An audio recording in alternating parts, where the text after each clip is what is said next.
WNST, Tammy icing down the champagne out on the Strip as we head out to Las Vegas for Game 5 of the Stanley Cup Finals. This guy knows a thing or two about raising Stanley Cups. He's been covering the National Hockey League for a couple of decades now in various formats and various ways. Now at NHL.com, one of the premier hockey writers in our industry. I had a lovely lunch conversation about Barry Trotz and the history of the Baltimore Skipjacks with Dan Rosen. He is now our guest as we head out to the desert. You can follow along on his journey at Rosen NHL as well as at NHL.com. Here we are, Dan Rosen. The Washington Capitals and Alex Ovechkin can hoist Lord Stanley's chalice up to the gods of the sky of Nevada on Thursday night and drag the cup. I said he should drag the cup into all those places offering the discounts on the White Russians up and down the Strip from last week. But wow, right? I mean, I don't know that there's any words for this, but you've been watching a lot of places have fun over the course of time. Chicago, L.A., winning Stanley Cups recently. This Washington run's pretty juicy for a writer who chronicles this, right? Absolutely. There's so many great storylines. There's so many things that, you've been waiting so long to see if it's going to happen. Alex Ovechkin to win the Stanley Cup, number one, obviously.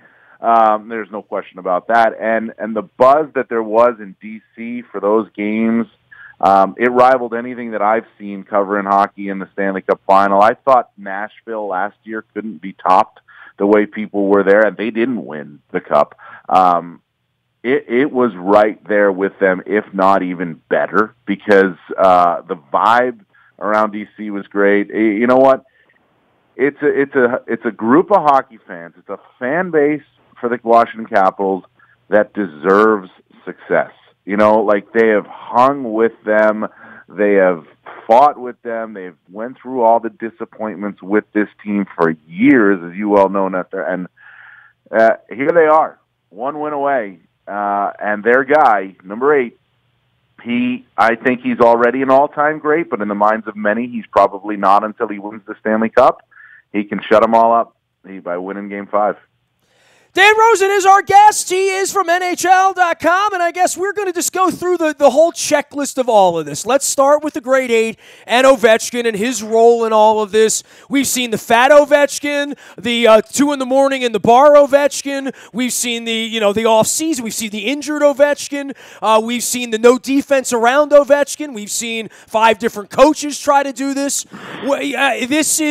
This is a delicious story really because of him and the promise, not to mention the whole Russian-American thing going on here in our country at this point, which I'm sure will be a zit that'll pop at some point before this is all over with. But in his case, for being a guy who across Canada and even across parts of the U.S. was maligned and not liked, people that didn't like him, kind of like LeBron to some degree, are falling for him right now. I mean, there is a very positive vibe about seeing him lift the cup. No, not that we don't want to see him lift the cup, but my God, the guy's earned it. I mean, I don't know that there's anybody that's done more and had more disappointment, heartache, injury, all of that going on. And I always find it fascinating when a guy has $100 million in the bank and he still wants to do this. And I feel that way about football, too, because football's so hard. It's so hard to do.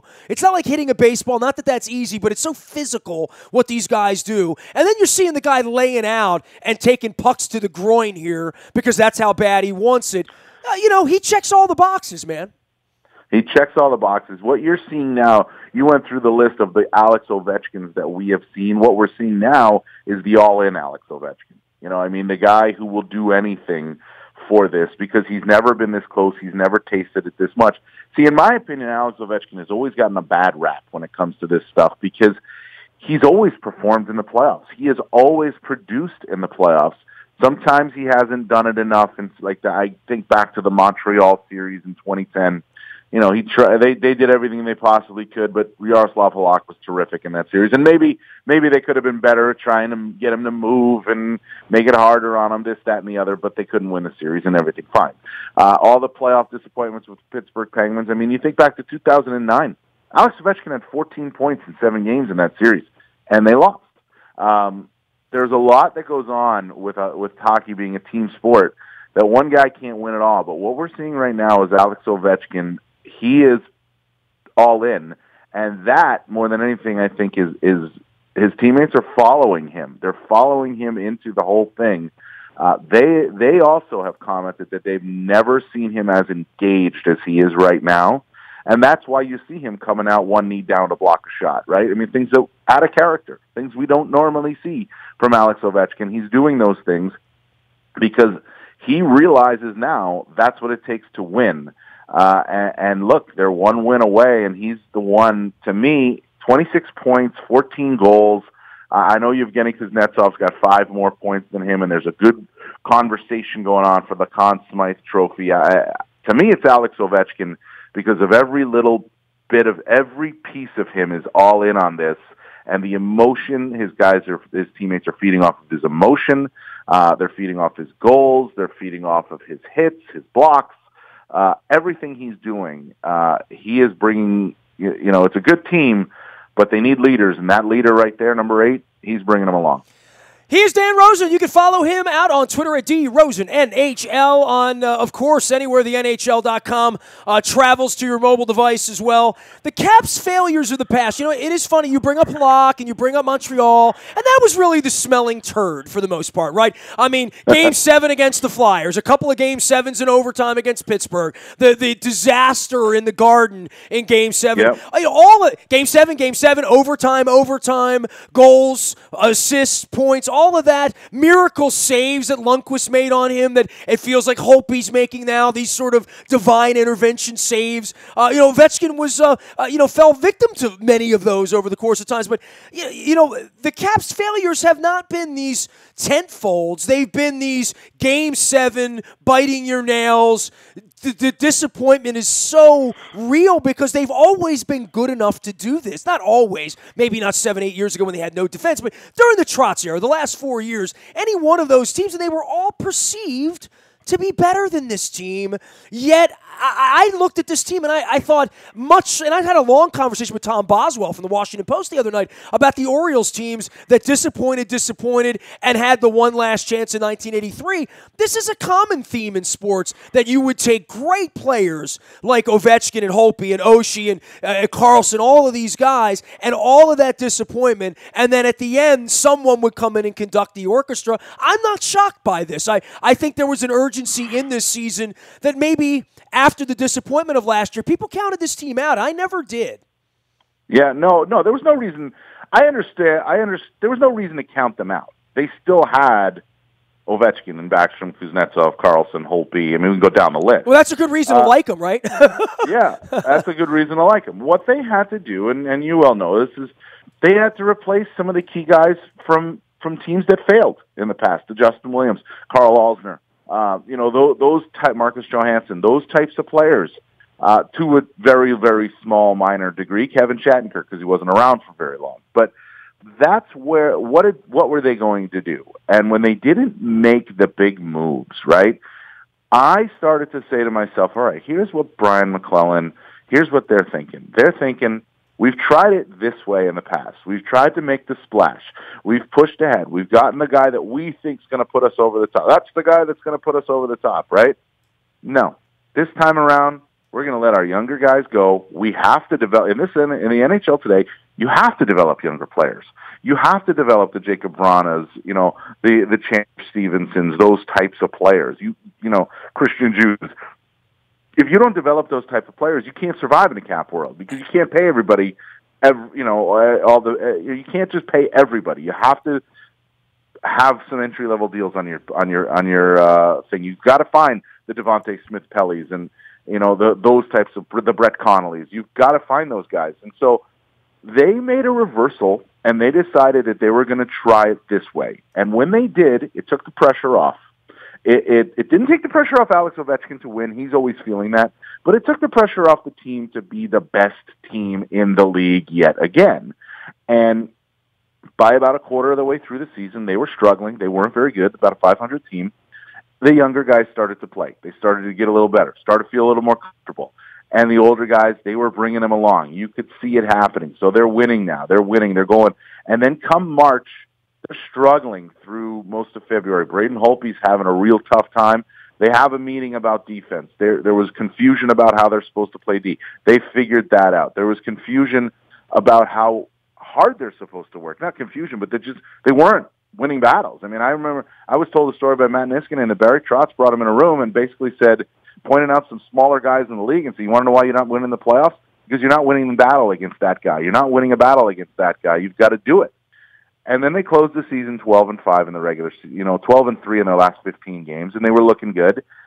And now they lose their first 2 games against Columbus, and you're wondering, okay, same old Caps. Here they go. They're out, right? Well, not the same old Caps because of everything they've been through in the regular season. They never went through, in the Trotz era, they didn't have to go through all of that adversity in the regular season. They were the best team.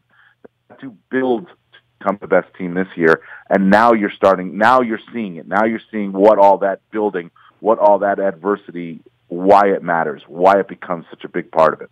Barry Trotz, I'm too close to it, so I leave it for guys like you. I've got Tom Ebright champagne waiting to drink out of the chalice potentially on Thursday night in Las Vegas, so I'm a little excited about that. And I know Trotz from a Western League scout and coming in as the assistant to the assistant coach with Robbie Laird and Doug McClain 30 years ago. But what he's morphed into is this incredible teacher and educator, and I guess I see that on the football side all the time because I'm closer to it. But, you did mention a bunch of these Hershey Bears that came through and won championships there a number of years ago, that they had some pedigree in doing this, whether it's the Beagles. Holtby was a part of that in a very limited role. Obviously, Carlson is another sort of a lifer coming through the system here. But when you get a guy like Orloff that, quite frankly, stunk during the playoffs at various points and stay with it and coach him up and make him better, and then all of a sudden you fast forward 24 months later and he's one of the good things about your team, and he's also cheap,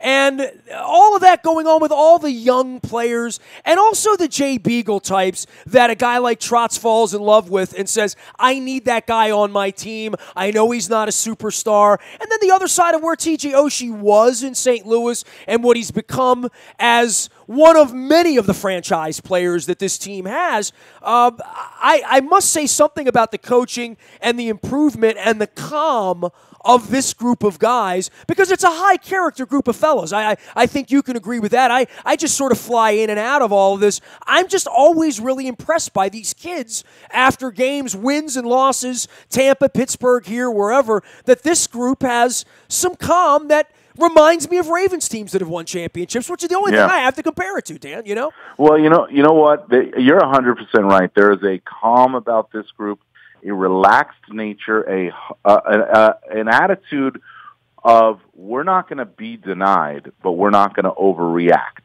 right? Like, we know we can win, and if we lose, we're not going to overreact. Like, they lost game 1, quickly put it behind them. They were down 3-2 against the Lightning after losing 3 in a row. You never got a sense that it was like Panic City, which you would have in the past, and I think a lot of that goes to Barry Trotz. I think he deserves a lot of credit for it, because I'm thinking back a couple of seasons now.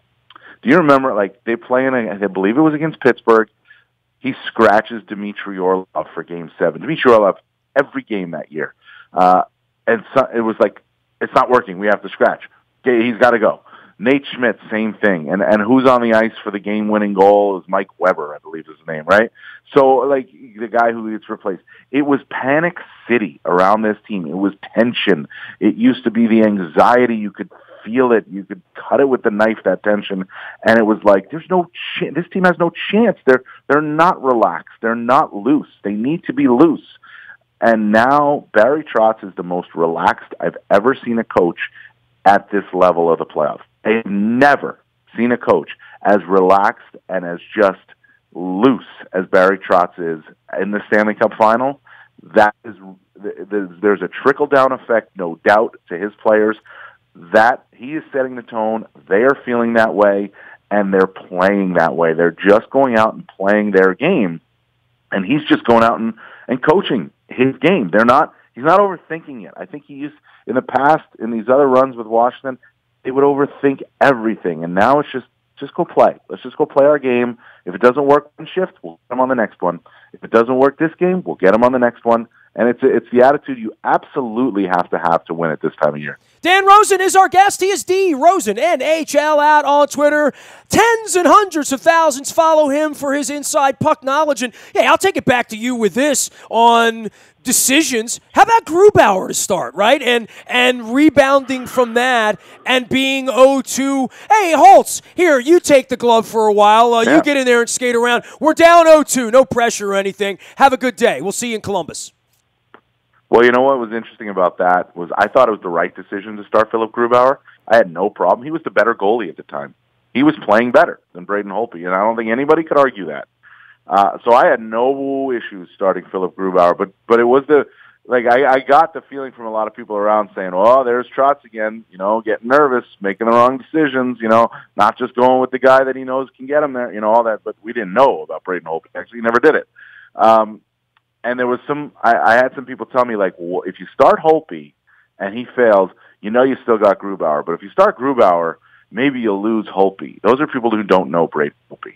Braden Holtby is as focused a goaltender as I've seen. He reminds me of that, like a Henrik Lundqvist, who's as focused, like just so focused on the task at hand, doesn't let anything else bother him. Braden Holtby has that same characteristic.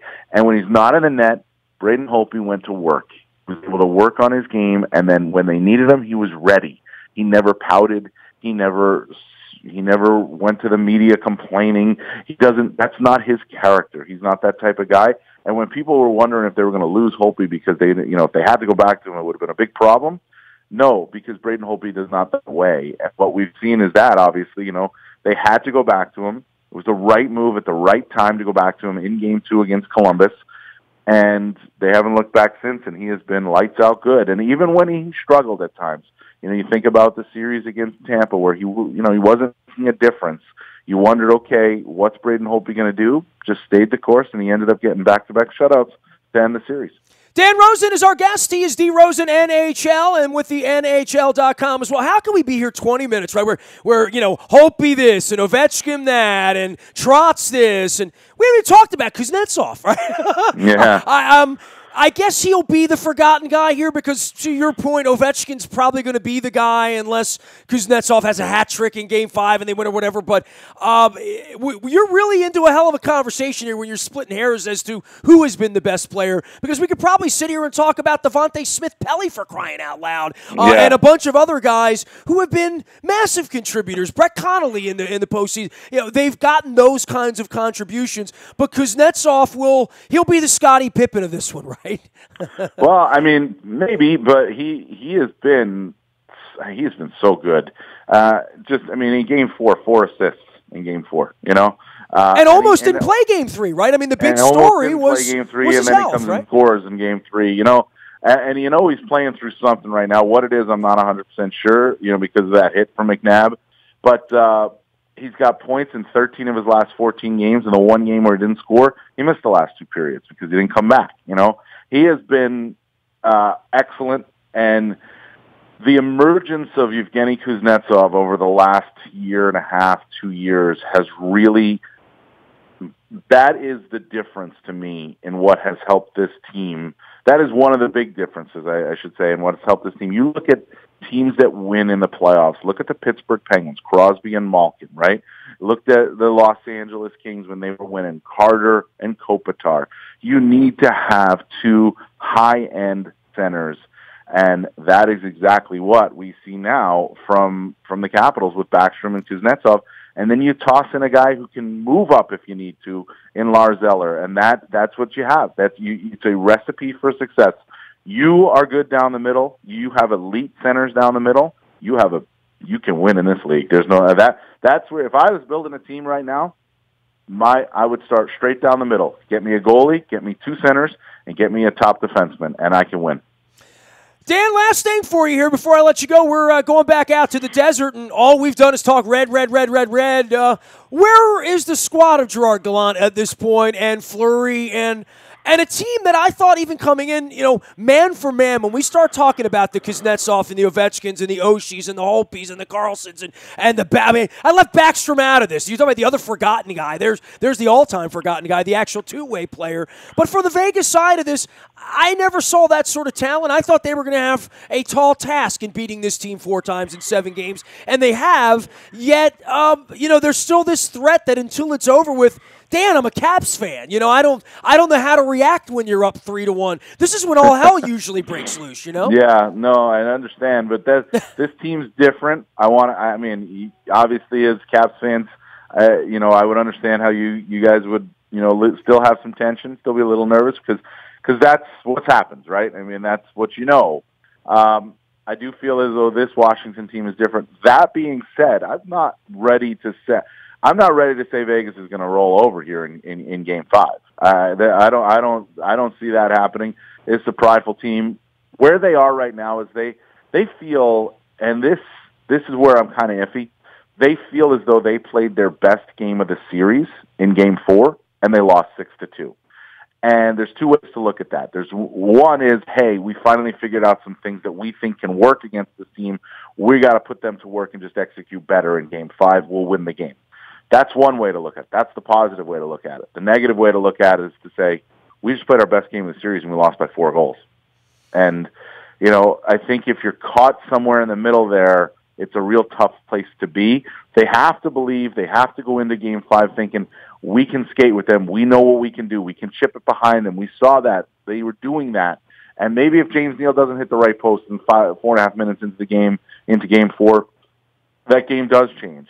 But I have a hard time believing that a team that feels it plays its best and loses by 4 can seriously believe that it can win a game against a team playing as well as Washington right now. That's why I think it ends in 5. I do. I think it ends in 5. Oh, man. Me and Barry Trotz carting the cup up and down the strip. Wouldn't that be so? I still think Ovechkin should visit all those places with the White Russians. Are you kind of taken aback by how cool the Vegas thing has been for them? I'm expecting it to be a little bit more somber on Thursday night, and let's be honest. So.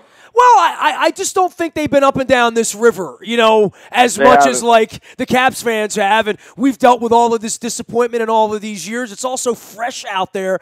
I think it's really cool. I've been going to Vegas for 25 years, Dan. So I'm actually staying in the place I stayed in the first time I ever stayed in Las Vegas, this trip to sort of commemorate in some way. And they've never had a Sports Jones or a thing to latch onto. It's been really, really neat. Also to see Tampa, quite frankly, which, I've been going down there for spring training for 25 years. The fact that these hot places where it's 95 degrees in June and May and June have taken to hockey. That's good news for a guy like you that makes your living doing hockey, I think. Absolutely. It makes me go to warm places. It's not a bad thing. I think it's going to be nuts in Vegas, to be honest with you. I think it's going to be nuts. They don't know disappointment yet. It's all right. We're down 3-1. Okay, boys, let's go. Let's defend the fortress. Light the castle. Yeah. I mean, let's go. All right, we'll bring it harder this time. And I love the scene in Vegas. I think it's great. I think it's great for the game. It's great. It's terrific for that market. Winning early helps. Who knows what happens going forward? What type of team they'll be next season? All that, but they've certainly seized the day this year, this season, and even if they don't win. It's a disappointment if they don't win the Stanley Cup. It's the greatest expansion team in history if they don't win the Stanley Cup. So their season is made, and now they're just going after something even bigger than they thought they could ever go after.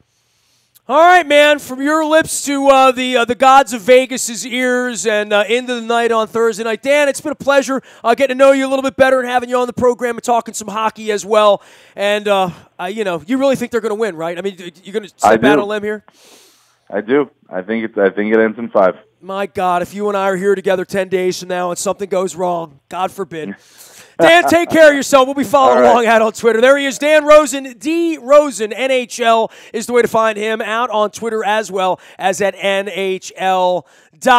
We're headed out to the Diamond in the Desert, Sin City, to hopefully bring back the chalice in a big red bow. We'll have full coverage on Thursday night from Game 5 out at the T-Mobile Arena. Ed Frankovic will be on the Twitter thing. I'll be there as well. Facebook, Twitter, LinkedIn, Snapchat, Instagram, streaming live on our Facebook as well as our YouTube WNSTV channel.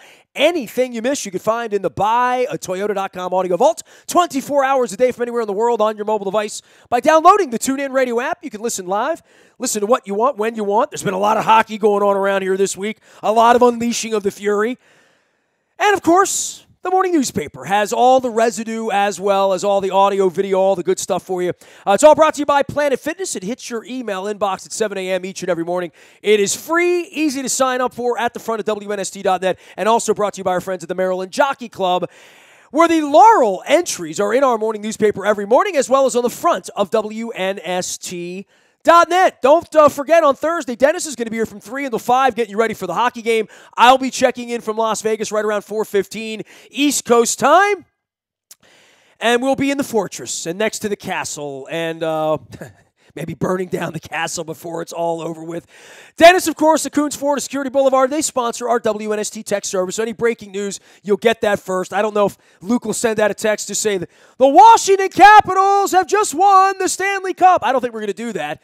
I know I'm not going to do that. I'm just going to parade around and act like a fool on Thursday night all over the strip. So anything that happens after the Caps win the Cup, the first 48 hours, I'm probably not going to remember it. I'm not going to lie to you. Nasty at WNST.net is the way to find me before Thursday, and I go into some sort of a Vegas black hole that's reminiscent of the first Hangover, I would think. I don't know. Maybe there'll be a tiger in the bathtub. Who knows? Maybe it'll be a golden night. We are WNST.net, AM 1570 at WNST Towson, Baltimore. We never stop talking Baltimore sports.